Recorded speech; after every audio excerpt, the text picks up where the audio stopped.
আল্লাহ রাব্বুল আলামিন বলেন, ইউরিদুনা লিইউতফিউ নূরাল্লাহি বিআফওয়াহিহিম ওয়াল্লাহু মুতিম্মু নূরিহি ওয়ালাউ কারিহাল কাফিরুন।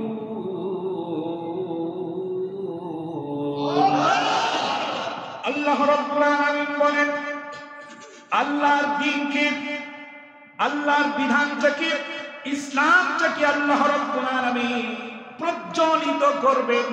পৃথিবীর কোন কাফের বেঈমান মুশরিকেরা তাদের মুখের ফু দিয়ে ইসলামটাকে নিভিয়ে দিতে পারবে না। তারা নিভানোর চেষ্টা করবে, আল্লাহ রাব্বুল আলামিন এটাকে আরো প্রজ্বলিত করে দিবেন। আর এই প্রজ্বলিত হওয়ার ব্যাপারে কাফের মুশরিকদের যত জ্বালা যন্ত্রণাই হোক না কেন, আল্লাহ রাব্বুল আলামিন তার দ্বীনটাকে আগায়া নিয়ে যাবে। ওয়াদাটা কার? আল্লাহ। পৃথিবীর বড় বড় জালেমকে আল্লাহ রাব্বুল আলামিন শেষ করে দিয়েছেন ছোট্ট ছোট্ট বিষয় দিয়ে। যে যত বড় জালেম তার জন্য অস্ত্র তত ছোট, ঠিক নেই? নূহ আলাইহিস সালামের মৃত্যুর পর 42টা দেশের প্রধান, তদানীন্তন সময়ের 42টা দেশের প্রধান মিশরের একটা জায়গায় একটা অনুষ্ঠান করে। সেই অনুষ্ঠানে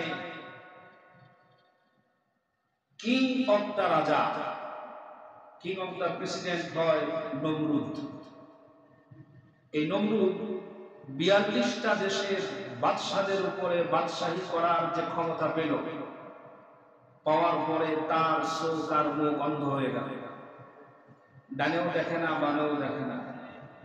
উদ্ধত্ত, গৌরব, গর্ব, অহংকার এতটা বেশি বেড়ে গেল, জাতির সামনে দাবি করে বসলো, আমি রব,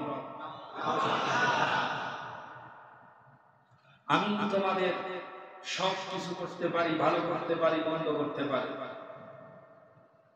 নমরুদকে আল্লাহ রাব্বুল আলামিন ক্ষমতা দিয়েছিলেন, ক্ষমতার চেয়ারের উপরে বসে ক্ষমতা খাটায়া ইব্রাহিম আলাইহিস সালাম এবং তার অনুসারীদের উপরে অত্যাচার চালাতে লাগলেন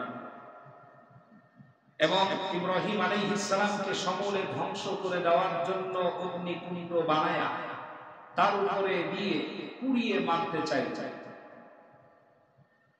ইব্রাহিম আলাইহিস সালামের উপরে যথেষ্ট অত্যাচার করা হলো।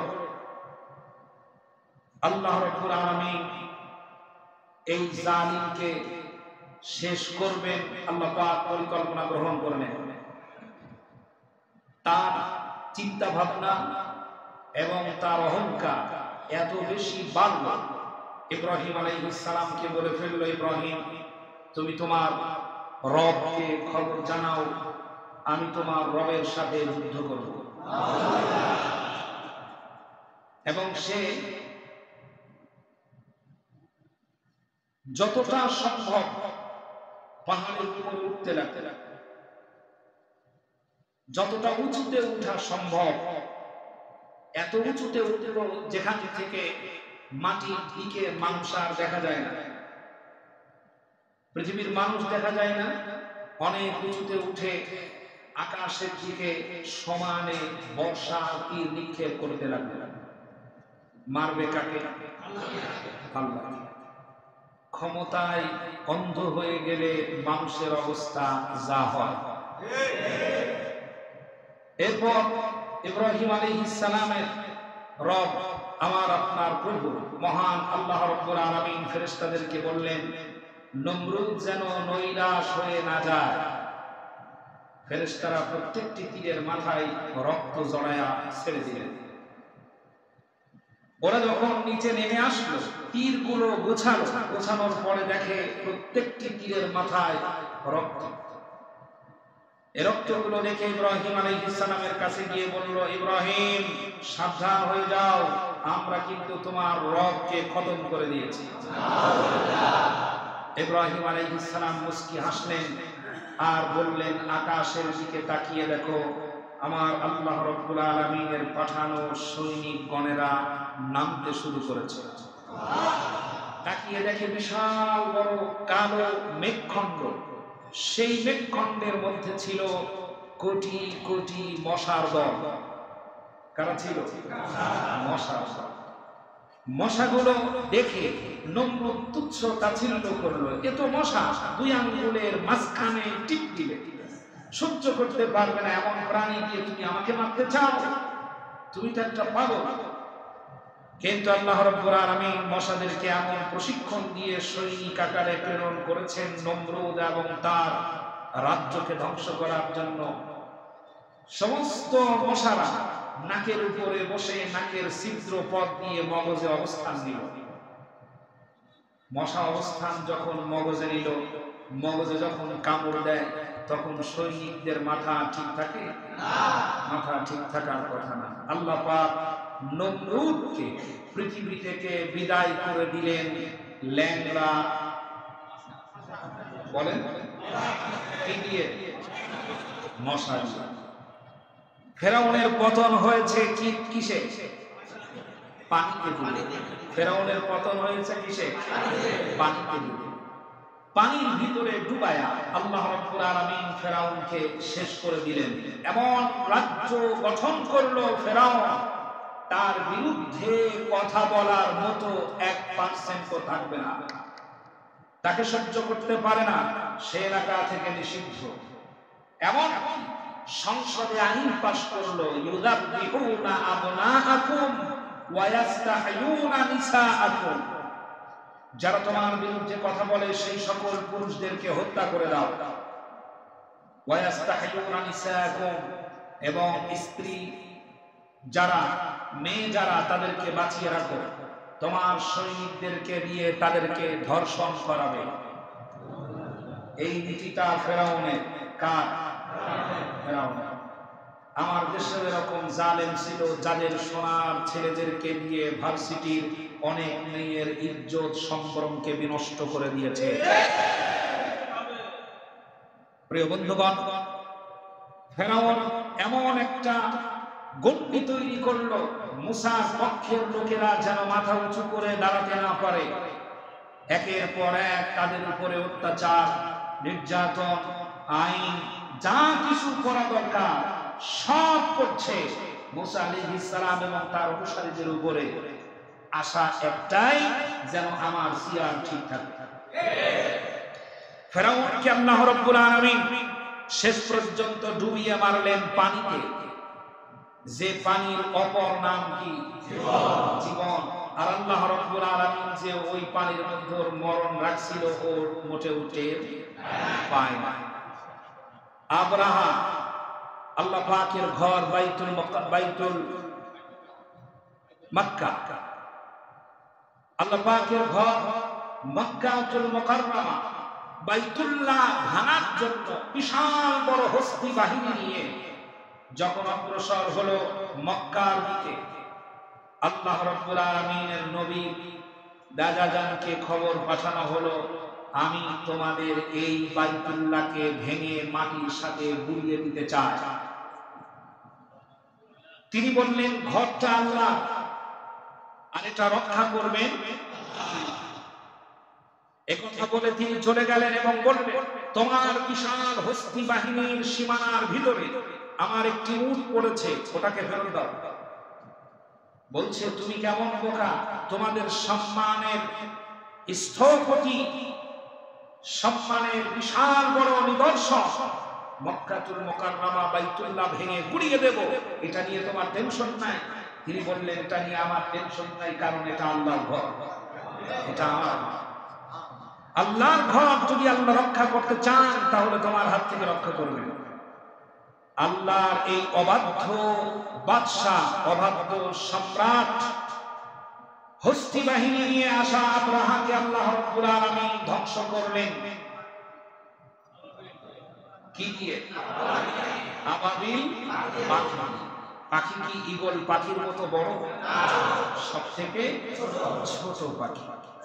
আলাম তারা কাইফা ফাআলা রাব্বুকা বিআসহাবিল ফিল আলাম ইয়াজআল কাইদাহুম ফি তাদলিল ওয়া আরসালা আলাইহিম তায়রান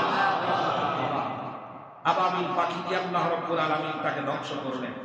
কান খাড়া করেন, এদিকে লক্ষ্য করেন, আল্লাহ পাক তাকে ধ্বংস করলেন। নমরুদকে আল্লাহ রাব্বুল আলামিন ধ্বংস করলেন বিকলাঙ্গ মশা দিয়ে।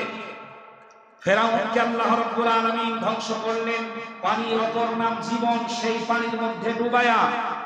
আব্রাহাকে আল্লাহ রাব্বুল আলামিন ধ্বংস করলেন ছোট্ট ছোট্ট আবাবিল পাখি দিয়ে।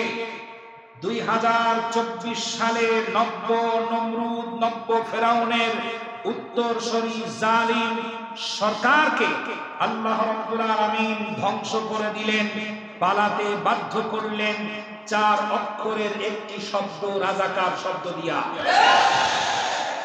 রাজাকার লিখতে অক্ষর লাগে কয়টা?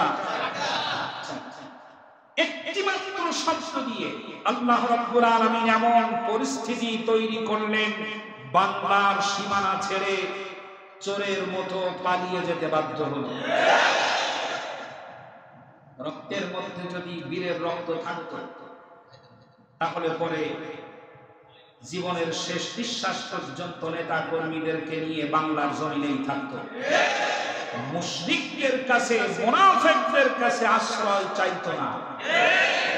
যারা তোমাদেরকে বিশ্বাস করতে পারে না, যারা মুসলিমদেরকে বিশ্বাস করতে জানে না, যারা মুশরিকদের উপরে আস্থা এবং বিশ্বাস রাখে, যারা মানুষের উপরে বিশ্বাস না রেখে কুকুর আর বিড়ালের উপরে যারা বিশ্বাস রাখে, ওরা কখনো মুসলিম জাতির কল্যাণ করতে পারে না এবং কল্যাণের জন্য ওরা বসেও নাই। প্রিয় বন্ধুগণ, তার সবথেকে বড় বুলেট ছিল 4 অক্ষরের শব্দ। এটা ছিল তার সবচাইতে বড় বুলেট। এই শব্দটাকে সামনে এনে এই শব্দের আড়ালে যত রকমের দুর্নীতি, অন্যায়, অবিচার, অত্যাচার করেছে, তার ছোট্ট স্টোরি আপনাদের কান পেতে মাথার মধ্যে ঢুকিয়ে দিতে হবে। ভবিষ্যতে বাংলাদেশের ভূখণ্ডে এই ধরনের কোন জালেম যেন চেয়ারে বসতে সুযোগ না পায়। প্রিয় বন্ধুগণ, লক্ষ্য করুন, বিগত জালিম সরকার বিরোধী মতকে সহ্য করতে পারে না।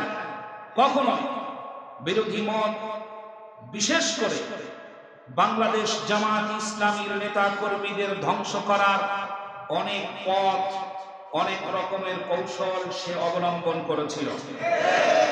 সংবিধান নিজেদের ইচ্ছা মতো সংশোধন করা, সংবিধানে নিজেদের মস্তিষ্ক প্রসূত সুবিধাজনক আইনকে সংযোজন করা, অসুবিধাজনক আইনকে বিয়োজন করা এবং শাহবাগের বিশাল নাট্যমঞ্চ তৈরি করে ইমরান এই সরকারকে নায়ক বানায়া আর কিছু পথের দেহ বিক্রি করা নারীদেরকে দিয়ে নায়িকা বানায়া রাতের পর রাত, দিনের পর দিন স্লোগান দিয়ে ওরা বাংলাদেশের সবচাইতে বড় ইসলামিক স্কলার, বিশ্ব নন্দিত মুফাসসিরে কোরআন আল্লামা সাইদি সহ ইসলামিক স্কলারদেরকে ফাঁসির কাস্টে ঝুলিয়েছে।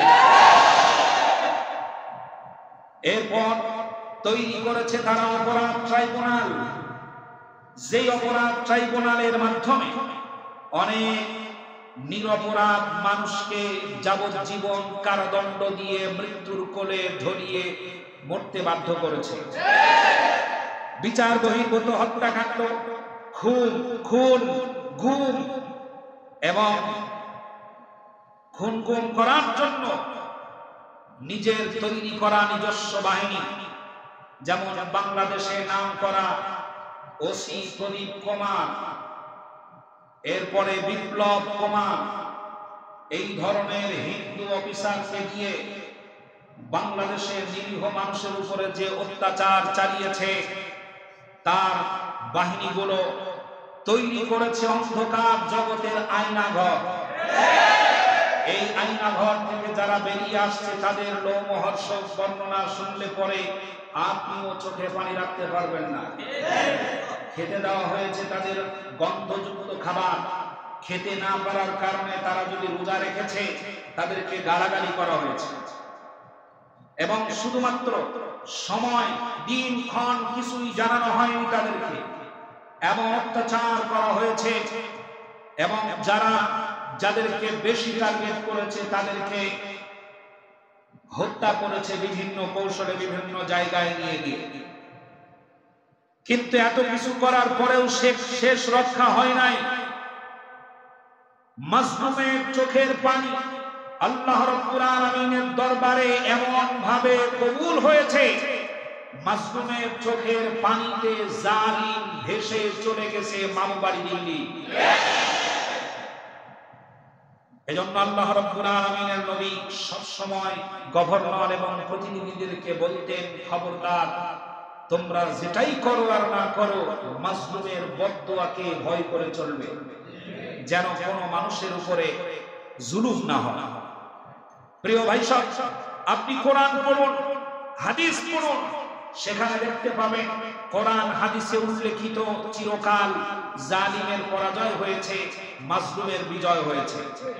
আপনি যদি নাস্তিক হন, কোরআন বিশ্বাস না করেন, হাদিস বিশ্বাস না করেন, তাহলে পৃথিবীর পড়ে থাকা যত ইতিহাস আছে সব ইতিহাস পড়বেন, ইতিহাস আপনাকে দেখিয়ে দেবে যুগে যুগে জালিমের পতন হয়েছে আর মাজলুমের বিজয় হয়েছে।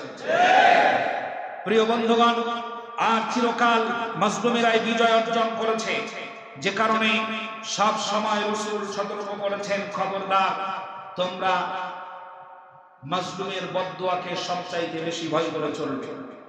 এত মানুষকে কাঁদিয়েছে, এত মানুষকে এতিম করেছে, এত মানুষকে হত্যা করেছে, এত মানুষকে খুন করেছে, এত মানুষকে গুম করেছে, এত মানুষের চোখের পানি ঝরেছে, এত মানুষকে কান্নায় জর্জরিত করে দিয়েছে, যেই দোয়াগুলো আরশে আজিম পর্যন্ত পৌঁছে গেছে। এমনটাই হওয়ার কথা ছিল, শুধু সময়ের অপেক্ষা ছিল। আল্লাহ রাব্বুল আলামিন মক্ষম সময় একটি শব্দকে কেন্দ্র করে এমন একটা পরিবেশ তৈরি করলেন, জালিম বাংলাদেশ থেকে পালাতে বাধ্য হয়ে গেল। প্রিয় বন্ধুগণ, লক্ষ্য করুন, তিনি তার ক্ষমতা টিকিয়ে রাখতে অন্য কোনো কিছুর উপরে নিষেধাজ্ঞা না করতে পারলেও তিনি নিষিদ্ধ ঘোষণা করলেন ইসলামী আন্দোলনকে। ওরা জালেম সবচাইতে বেশি ভয় পায় ইসলামকে। যুগে যুগে যত জালেম সব থেকে বেশি ভয় পেয়েছে কাকে? ইসলামকে। কারণ সে জানে যদি ইসলাম পুনরুজ্জীবিত হয় তাহলে পরে ইসলামের যে আইন বিধান আছে এটার সামনে আমি টিকে থাকতে পারবো না। লক্ষ্য করুন, খুব ভালো করে খেয়াল করবেন, কিছু কথা আপনাদের একেবারে মাথায় সেট করে নিতে হবে। বাংলাদেশ জামাত ইসলামী সম্পর্কে আপনাদের কিছু ধারণা থাকা দরকার। লক্ষ্য করুন, জামাত ইসলামী একটি ইসলামিক ধর্মভিত্তিক রাজনৈতিক দল। জামাত ইসলামীকে বলা হয় ধর্মের নামে রাজনীতি করা, ঠিক না? আমাদেরকে কি বলে? আমরা ধর্মের নামে কি করি? রাজনীতি করি। সেও বলে, তার সেলাফেলা গোষ্ঠীগুলো যারা আছে তারাও বলে যে আমরা টুপিওয়ালারা ধর্মের নামে কি করে? রাজনীতি করে। মনে রাখবেন, ধর্মের নামে বাংলাদেশ জামাত ইসলামী রাজনীতি করে না। ধর্মের নামে ইসলামী আন্দোলনের কেউ ধর্মের নামে রাজনীতি করে না। তারা ধর্মীয় রাজনীতি করে। কি রাজনীতি করে? ধর্মীয় রাজনীতি করে। ধর্মের নামে রাজনীতি তো সেই ব্যক্তি করে যে ব্যক্তি নির্বাচনের আগে মাথায় পট্টি বাঁধে, শপথ গ্রহণের সময় হাতে তসবিহ পড়ে। ধর্মের নামে রাজনীতি সেই ব্যক্তি করে। নিজের অপরাধ অন্যের উপরে চাপিয়ে দেওয়াই তার জন্মগত স্বভাব। প্রিয় বন্ধুগণ, বাংলাদেশ জামাত ইসলামী ধর্মভিত্তিক একটি রাজনৈতিক দল। তাদের লক্ষ্য এবং তাদের উদ্দেশ্য আছে, ভালো করে খেয়াল করবেন, খুব গুরুত্বপূর্ণ কথা। বাংলাদেশ জামাত ইসলামী চায় ন্যায় এবং ইনসাফ ভিত্তিক সমাজ প্রতিষ্ঠা করতে, ন্যায় এবং ইনসাফ ভিত্তিক রাজ্য গঠন করতে, যেখানে অন্যায় থাকবে না, যেখানে ইনসাফ প্রতিষ্ঠা হবে। আর ইনসাফ প্রতিষ্ঠা করা হয় দাড়িপাল্লা দিয়ে। কি দিয়ে? দাড়িপাল্লা। প্রিয় বন্ধুগণ, ন্যায় ইনসাফ প্রতিষ্ঠা করতে চায় তারা। সংবিধান দুর্বল, মদখোর, জুয়াখোর, দোলকানা, অন্ধ রাজনীতি করা, বামপন্থী, মানুষকে খুশি করার কোন আইন মানুষের জন্য কল্যাণকর সংবিধান হতে পারে না, এটা জামাত ইসলামী বিশ্বাস করে। সংবিধান দুর্বল মানুষের বানানো সংবিধান হবে না। মানুষের জন্য সংবিধান হবে মহাপরাক্রমশালী, আল্লাহ তাআলার দেওয়া বিধানই হবে মানুষের মুক্তির একমাত্র সংবিধান। সংবিধান দিবেন কে? মানুষগুলো বানিয়েছেন কে? জমিন কার? হায়াত কে দিয়েছেন? রূহ কার? রিজিক কে দিয়েছেন? অক্সিজেন কে দেন? আপনাদেরকে কে বাঁচিয়ে রেখেছেন? ছোট থেকে কে বড় করেছেন? কে মৃত্যুর কোলে ঢলে পড়ান? সমস্ত কিছুই আল্লাহ করেন। এই আল্লাহ রাব্বুল আলামিন মানুষের জন্য আইন দিতে পারেন না? সংবিধান হবে কার? আল্লাহ। এটা বাংলাদেশ জামাত ইসলামের লক্ষ্য এবং উদ্দেশ্য। ন্যায় ইনসাফ ভিত্তিক সমাজ এবং রাষ্ট্র গঠন হবে, আর সংবিধান হবে কেবলমাত্র আল্লাহর দেওয়া সংবিধান। কোন মানুষের বানানো সংবিধান জাতির জন্য কল্যাণকর হতে পারে না। প্রমাণ পেয়েছেন? আইন তৈরি করে নিষিদ্ধ ঘোষণা করলো বাংলাদেশ জামাত ইসলামী, ইসলামী আন্দোলনকে নিষিদ্ধ করলো। এটা কি গোটা জাতির কল্যাণের জন্য? না, তার নিজের ক্ষমতা মাত্র টিকিয়ে রাখার জন্য। বাকশাল তৈরি করেছিল সংবিধান দিয়ে তার বাবা। এই বাকশাল তৈরি করেছিল জাতির কল্যাণে নয়, বাকশাল তৈরি হয়েছিল তার নিজের কল্যাণে। রক্ষী বাহিনী তৈরি হয়েছিল জাতির কল্যাণে নয়, রক্ষী বাহিনী তৈরি করেছিল বঙ্গবন্ধু তার নিজের কল্যাণে, এবং তিনিও সেই পথেই আগাচ্ছিলেন। আমি কোন একটা প্রোগ্রামে দীর্ঘদিন আগে আমার অন্তরের কথাগুলো এমন ভাবে বলেছিলাম, বঙ্গবন্ধু ছিলেন বাংলাদেশের আকাশচুম্বী জনপ্রিয় নেতা। ৭১ থেকে ৭৫ পর্যন্ত কি এমন কাজ করলেন আকাশচুম্বী জনপ্রিয় নেতা থেকে তার মৃত্যুর পরে জানাজা পড়ানোর লোক পাওয়া গেল না। আর আপনিও যদি এভাবে হাঁটতে থাকতেন, চলতে থাকতেন, সময় আসতো এমন আপনার মৃত্যুর পরে জানাজা পড়ানোর জন্য কুকুর শিয়ালও পাওয়া যেত না। যে অপরাধ, যে অন্যায় একের পর এক করে গেছেন গোটা জাতির সাথে। প্রিয় বন্ধুগণ, বাংলাদেশ জামাত ইসলামী সংবিধান মানে কাটা।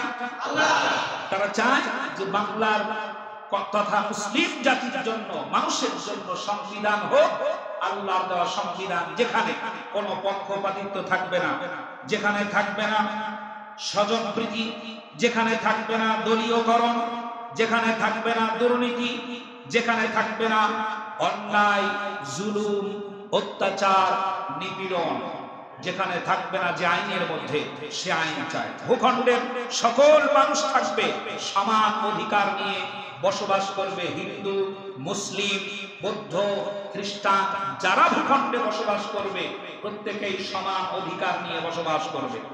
কিন্তু আমাদের দেশে দেখা গেছে যারা সংবিধান বানিয়েছে হিন্দু, খ্রিস্টান, বৌদ্ধ তারাই সুবিধা ভোগ করেছে বেশি, বরং কোণঠাসা হয়ে বসবাস করেছে মুসলিমেরা। প্রিয় বন্ধুগণ, বাংলাদেশ জামাত ইসলামী ক্ষমতার লোভ তারা লালন করে না। শুনতেছেন কথা? জামাত ইসলামী এক মুহূর্তের জন্য ক্ষমতার লোভ লালন করে না অন্তরে। তারা পদ পদবীর জন্য কোন সংগ্রাম করে না, পদ পাওয়ার জন্য কোন লড়াই করে না, বরং তারা অন্তর দিয়ে চায় যেন আল্লাহর এই দিয়া এই সংবিধান আল্লাহর জমিনে প্রতিষ্ঠা হয়। এটাই তাদের অন্তর দিয়ে চাওয়া, এবং জীবনের সকল কিছু ত্যাগ ব্যয় করে হলেও আল্লাহর বিধান যেন প্রতিষ্ঠা হয়, এটাই বাংলাদেশ জামাত ইসলামের লক্ষ্য। তারা পদ পদবীর জন্য মেম্বার চেয়ারম্যান এমপি মন্ত্রী হওয়ার জন্য সংগ্রাম করে না, লড়াই করে না। তবে হ্যাঁ, আল্লাহর দিকটাকে, ইসলামটাকে, সংবিধানটাকে ওই পর্যন্ত নিয়ে যেতে হলে ওই পদগুলোই দরকার যেই পদগুলোর মাধ্যমে আইন বানানো যায়। প্রিয় বন্ধুগণ, এই জন্য এই দলটির ভিতরে যারা দায়িত্ব পায় তারা চোখের পানি ছেড়ে দিয়ে কাঁদে। দেখেছেন কখনো? যারা দায়িত্ব পায় তারা চোখের পানি ছেড়ে দিয়ে কাঁদে। আর অন্যান্য দলের আদর্শ হলো দায়িত্ব পাওয়ার জন্য কামড়া কামড়ি করে, ঠিক না? বাংলাদেশ সেই লক্ষ্যে তারা মানুষের মাঝে কাজ করে। কেউ মনে রাখুক বা না রাখুক, কেউ প্রশংসা করুক বা না করুক, যতই আঘাত করুক, বাংলাদেশ জামাত ইসলামী প্রতিশোধে কখনো বিশ্বাস করে না। এজন্য আমি ডক্টর শফিকুর রহমান তিনি বলে দিয়েছেন, হে আমার জাতি, প্রতিশোধে কল্যাণ নেই, কল্যাণ আছে ক্ষমা করে দেওয়ার মাধ্যমে। এত নির্যাতন করার পরে যার মুখ দিয়ে এমন কথা বের হয়, তার আদর্শ তোমার কাছে ভালো লাগে না, তাকে নিষিদ্ধ করার পায় তারা করে। প্রিয় বন্ধুগণ, বাংলাদেশ জামাত ইসলামী সংগ্রাম করে আল্লাহর দ্বীনটাকে জমিনে প্রতিষ্ঠা করার জন্য। এবং এই দলে আপনি চাইলেই একজন নেতা হতে পারবেন না, চাইলেই আপনি একজন দায়িত্বশীল হতে পারবেন না। একটা ওয়ার্ডের দায়িত্ব চাইলেই আপনি পাবেন না, চাইলেই আপনি একটা ইউনিয়নের দায়িত্ব পাবেন না, চাইলেই আপনি একটা থানার দায়িত্ব পাবেন না, চাইলেই আপনি একটা জেলার দায়িত্ব পাবেন না। এই দায়িত্ব পাওয়ার জন্য টাকা গণনা করা হয় না, জনপ্রিয়তা গণনা করা হয় না। দায়িত্ব পেতে হলে আপনাকে যেভাবে এগিয়ে আসতে হবে, প্রথমে আপনাকে হতে হবে সহযোগী, ঠিক না? এরপরে হতে হবে সক্রিয় সহযোগী, তারপরে আপনাকে কর্মী হতে হবে। কর্মী সিলেবাস আছে, সেখানে কোরআন আছে, হাদিস আছে, তা পড়ার পর তারপরে আপনাকে কর্মী ঘোষণা দেওয়া হবে। কর্মী ঘোষণা দেওয়া হবে, এরপরে আপনাকে হতে হবে রোকন। বাংলাদেশ জামাত ইসলামীর সবচাইতে পাওয়ারফুল জনশক্তি হলো রোকন। একজন রোকন, বলা হয় রোকন মানে স্তম্ভ, খুঁটি। এই যে পিলার গুলো দেখতে পান, বিল্ডিং দাঁড়িয়ে থাকে কিসের উপরে? ওনাকে আসতে দেন সম্মানের সাথে। প্রিয় বন্ধুগণ, রোকন যদি আপনাকে হতে হয়, লক্ষ্য করবেন কথাগুলো, রোকন যদি আপনাকে হতে হয়, 1 নাম্বার ফরজ ওয়াজিব কখনোই ছাড় দেওয়া যাবে না, ফরজ ওয়াজিব মানতে হবে। 2 নাম্বার কবিরা গুনার সাথে সম্পর্ক থাকা যাবে না, কবিরা গুনাহ ছাড়তে হবে। 3 নাম্বার হারাম পথে উপার্জন করা যাবে না। 4 নাম্বার অন্যের হক নিজের দখলে থাকলে যত কোটি টাকারই হোক তা ফেরত দিতে হবে। যতক্ষণ ফেরত দিবেন না ততক্ষণ আপনি রোকন হতে পারবেন না। বাংলাদেশ জামাত ইসলামী সহজ নয়, এটা বড় কঠিন বিষয়। এরপরে আপনার মানবীয় গুণাবলী অর্জন করতে হবে। এরপরে কোন রকম সুদী কারবারে এক চুল পরিমাণ জড়িত থাকা যাবে না, ঋণ থাকতে পারবেন না। সবগুলো ক্লিয়ার করার পর 65টি বই পড়ার পরে, তাফসীর পড়ার পরে, ইতিহাস পড়ার পরে, হাদিস পড়ার পরে, বিসিএস ক্যাডারের মতো পরীক্ষা নেওয়ার পর তারপর বাংলাদেশ জামাত ইসলামী বানায় একজন রকম। এত সহজ নয়। এমনি এমনি বাংলাদেশ জামাত ইসলামী এখনো টিকে থাকে না। তারা সৎ চরিত্রবান লোকদেরকে দিয়েই দল পরিচালনা করে। যদি কেন্দ্র থেকে 10,000 টাকা আসুলিয়া এই গাজীর চটের জন্য আসে, 4 আনা পয়সাও যেন না কমে যায়, সেই মানুষ তৈরি করার কাজ করে বাংলাদেশ জামাত ইসলামী। এবং তার প্রমাণ গোটা জাতি দেখেছে।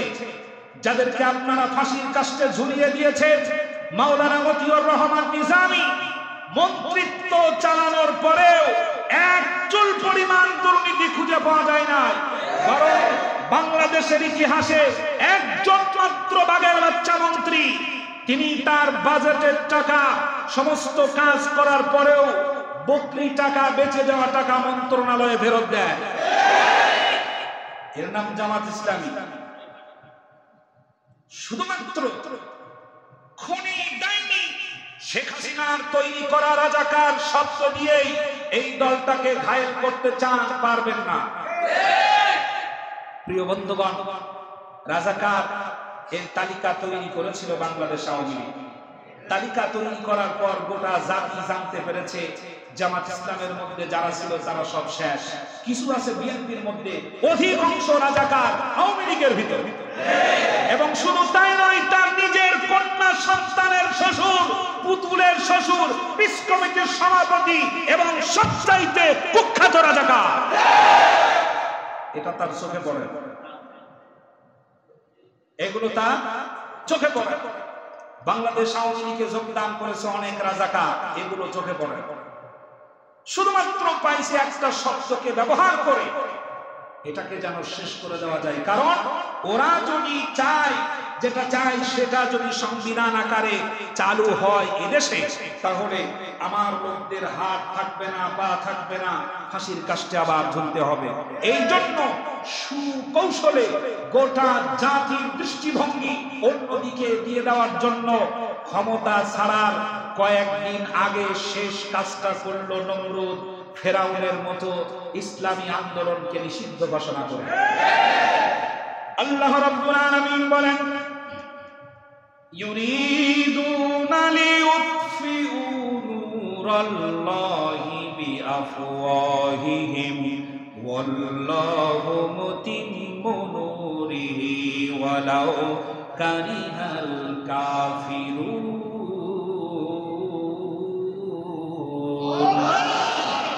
আল্লাহ রাব্বুল আলামিন বলেন, আল্লাহর দ্বীনকে, আল্লাহর বিধানটাকে, ইসলামটাকে আল্লাহ রাব্বুল আলামিন প্রজ্বলিত করবেন। পৃথিবীর কোন কাফের, বেঈমান, মুশরিকেরা তাদের মুখের ফু দিয়ে ইসলামটাকে নিভিয়ে দিতে পারবে না। তারা নিভানোর চেষ্টা করবে, আল্লাহ রাব্বুল আলামিন এটাকে আরো প্রজ্বলিত করে দিবেন। আর এই প্রজ্বলিত হওয়ার ব্যাপারে কাফের মুশরিকদের যত জ্বালা যন্ত্রণাই হোক না কেন, আল্লাহ রাব্বুল আলামিন তার দ্বীনটাকে আগায়া নিয়ে যাবে। ওয়াদাটা কার? আল্লাহ। আপনি বাধা দিবেন, এটা আরো শক্তিশালী হয়ে স্রোত, যখন নদী স্রোত আটকানো হয় তখন বাঁধ কতটা শক্তিশালী হওয়া লাগে। পানি যখন জমতে থাকে তখন বিশাল শক্তিশালী বাঁধ ভেঙে পানি চতুর্দিকে ঝাঁপায়া পড়ে। ইসলামী আন্দোলন, বাংলাদেশের যারা ইসলামী আন্দোলন করে তাদেরকে নিষিদ্ধ করতে চাইবে, চতুর্দিকে ঝাঁপিয়ে যাবে এভাবে। ইসলামী আন্দোলনকে সমূলে ধ্বংস করা যাবে না, কারণ এর রশি আছে স্বয়ং কার হাতে? আল্লাহ। আল্লাহ যেন ইসলামী আন্দোলনের সকল নেতা কর্মীদেরকে কবুল করেন, বলেন আমিন। ইসলামী কাজ যারাই করেন সমাজে, আল্লাহ রাব্বুল আলামিন প্রত্যেককে যেন কবুল করেন, জোরে বলেন আমিন। প্রিয় বন্ধুগণ, লক্ষ্য করুন, ক্ষমতা পাওয়ার পরেই জালেম সরকার যেভাবে মানুষের উপরে অত্যাচার নির্যাতন চালিয়েছে তার ছোট্ট স্টোরি লক্ষ্য করুন। ক্ষমতা পাওয়ার পরেই বাংলাদেশের উচ্চ পদস্থ মেধাবী দেশপ্রেমিক চৌকস 50 জন সেনা অফিসারকে সুকৌশলে হত্যা করেছে। একজন ব্রিগেডিয়ার বানাতে প্রচুর পরিমাণে অর্থ ব্যয় হয় সরকারের ঘর থেকে। আমার পাশেই সেনাবাহিনীর একজন আছেন, লক্ষ্য করবেন, ওনার সাথে কথা বললে বুঝতে পারবেন। একজন ব্রিগেডিয়ার বানাতে সরকারের প্রচুর পরিমাণ রাষ্ট্রের টাকা খরচ হয়। এই ধরনের 50 জন অফিসারকে হত্যা করা হয়েছে সুকৌশলে, যারা ছিল দেশপ্রেমী। এরপর শাপলা চত্বরে শত শত আলেম এবং ছাত্র সাধারণ মানুষকে হত্যা করেছে। লাইট বন্ধ করে তার খুনি বাহিনীদেরকে দিয়ে শাপলা চত্বরে রক্তের হোলি খেলা করেছে তারা। পরবর্তীতে মিডিয়ার সামনে নির্লজ্জের মতো বলেছে, আমার পুলিশেরা শাপলা চত্বরে কোনো হত্যাযজ্ঞ চালাই নাই, বরং তারা রং মেখে শুয়েছিল। প্রিয় বন্ধুগণ, বিভিন্ন আলেমদেরকে মিথ্যা মামলা দিয়ে রিমান্ড নামক জায়গায় নির্যাতন করেছে। যুদ্ধ অপরাধী সাজিয়ে বড় বড় আলেমদেরকে, ইসলামী নেতাদেরকে ফাঁসির কাস্টে ঝুলিয়েছে। নিরপরাধ মানুষকে গুম করেছে, টর্চার সেল, আয়না ঘর নামক আয়না ঘর বানিয়ে সেখানে তাদেরকে হত্যা করেছে।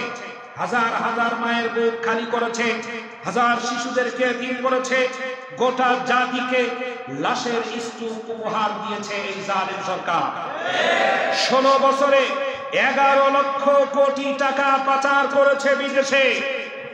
এরপর গোটা জাতির মাথার উপরে চাপিয়ে দিয়েছে 99.3 বিলিয়ন মার্কিন ডলার ঋণ। 99 বিলিয়ন মার্কিন ডলার ঋণ চাপিয়ে দিয়েছে গোটা জাতির মাথার উপরে। জাতি এটা টের পায় না।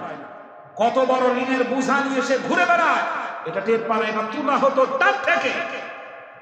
এরপর বিচার বিভাগকে নিজের ইচ্ছে মতো ব্যবহার করে হাজার হাজার মানুষকে দিয়েছে কারাদণ্ড, যাবজ্জীবন কারাদণ্ড। প্রশাসনের উঁচু শিরকে গোলাম বানিয়ে গোটা প্রশাসনকে জাতির সামনে বানিয়ে দিয়েছে জাতীয় ভিলেন। আমার দেশের প্রশাসনের সুনাম ছিল নাকি ছিল না? এই পুলিশ তো সেই পুলিশ যারা রাজার বাগের ইতিহাসকে মাথায় করে সম্মানের সাথে ঘুরে বেড়ায়। সেই পুলিশকে জাতির সামনে ভিলেনে পরিণত করে দিয়েছে এই ডাইনি। এরপর দেশের ব্যাংকগুলোকে করে দিয়েছে দেউলিয়া। 54টা ব্যাংকের ইতিহাস ভালো না। 9টা ব্যাংক রেড সিগনেচার চলে গেছে, 8টা ব্যাংকের মধ্যে তো কোনো টাকাই নাই। প্রমাণ চান? মজ্জিন সাহেবকে জিজ্ঞেস করে। এর মা ঘুরতেছে আজ 2-3 কয়েকটা ব্যাংকে, কয় টাকা নাই, পরে আসে। এরপর দলীয়করণ, আত্মীয়করণ, কোটার মাধ্যমে বিভিন্ন সেক্টরে অযোগ্য মানুষদেরকে চাকরি দিয়ে জাতির মেরুদণ্ড ভেঙে তছনছ করে দিয়েছে। জাতির এই দুরবস্থা থেকে বাঁচাতে ছাত্র জনতার মাধ্যমে গজরে ওঠা সাধারণ জনগণকে দমন করতে হাজারো মায়ের বুক খালি করে দিয়েছে। ভারতের প্রশাসনকে এনে আমার দেশের প্রশাসনের মান সম্মান ধুলার সাথে মিশিয়ে দিয়েছে, ধসিয়ে দিয়েছে। অপরাধের তালিকা অনেক বড় লম্বা। তাদের তৈরি করা ট্রাইব্যুনাল থাকবে, তাদের তৈরি করা সংবিধান থাকবে, তাদের তৈরি করা আইন থাকবে, বিচার হবে, ফাইসালা হবে। ওই ট্রাইব্যুনালে তাদের বানানো রশিদ দড়িতে আবার এই ডাইনিকে রশিদ দড়িতে ট্রাইব্যুনালে ঝুলে দেওয়া।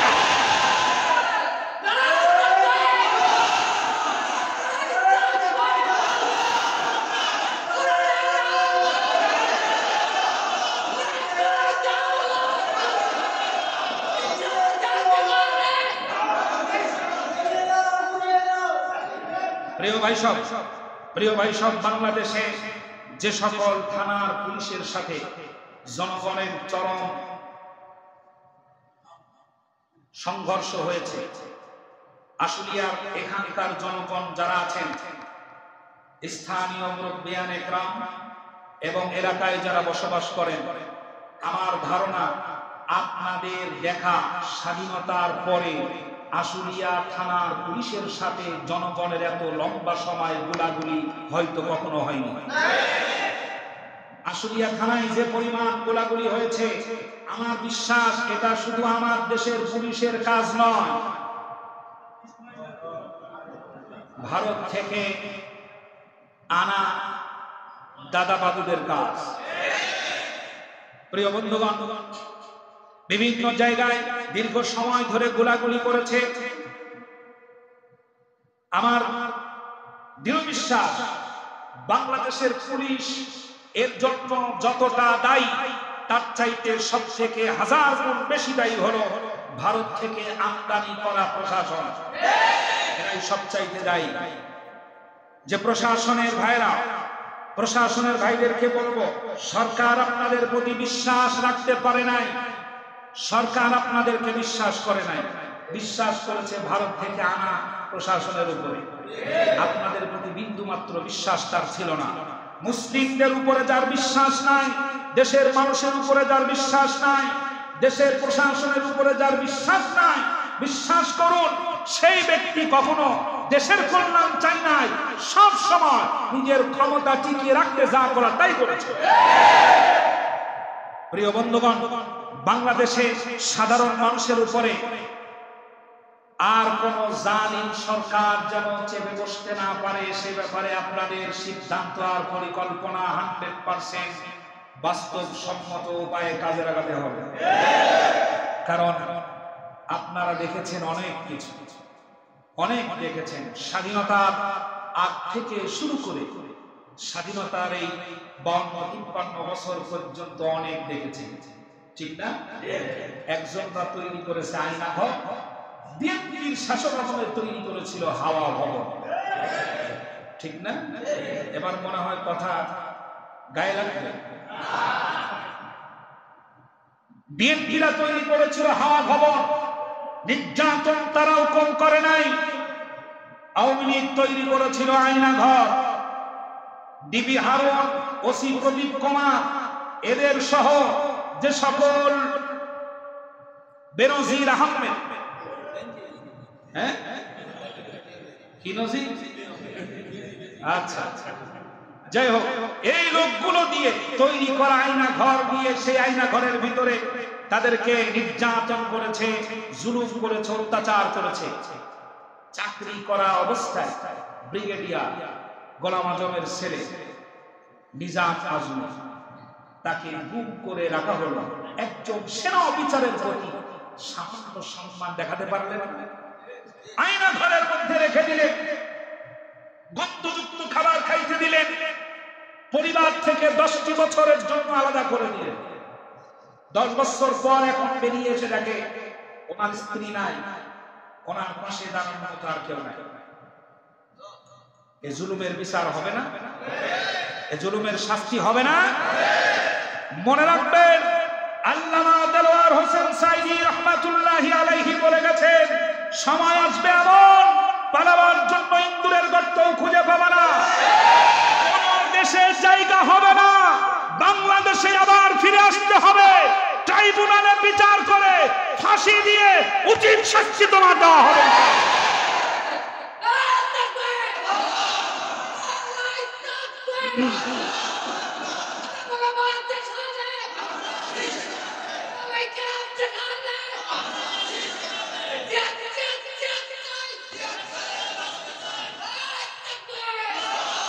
প্রিয় বন্ধুগণ, দেশে আমরা অনেক দেখেছি, আপনারা আমার চাইতে বেশি দেখেছেন। আমার কথা যদি মিলে যায়, যদি সত্যি হয়, তাহলে পরের জবাবটা ঠিকঠাক মতো সত্যের পক্ষে দিবেন ইনশাআল্লাহ। প্রিয় বন্ধুগণ, আমরা স্বাধীনতার আগে দেখেছি, আমরা দেখেছি আইয়ুব খানের শাসন, বঙ্গবন্ধুর ভাষণ, জিয়া কেটেছে খাল, এরশাদ চাচার নানান তাল, শেখ হাসিনা, খালেদা জিয়া, এরপরে ফখরুদ্দিন, মঈনুদ্দিন, সব ঘোড়ার ডিম দেখা শেষ। জালিম থেকে বাঁচতে হলে বাংলাদেশটাকে সাজাতে হবে, বানাতে হবে, আগামীর দিন বানানো লাগবে। আল কোরআনের বাংলাদেশ, টুপিওয়ালাদের বাংলাদেশ, দাড়িওয়ালাদের বাংলাদেশ, আল্লাহর কোরআন সংসদে নিয়ে গিয়ে সংবিধান বানিয়ে যারা আল্লাহর এই ভূখণ্ডটাকে আল কোরআনের বাংলাদেশ বানাতে চান, দুটি হাত উঁচু করে বলুন আল্লাহ।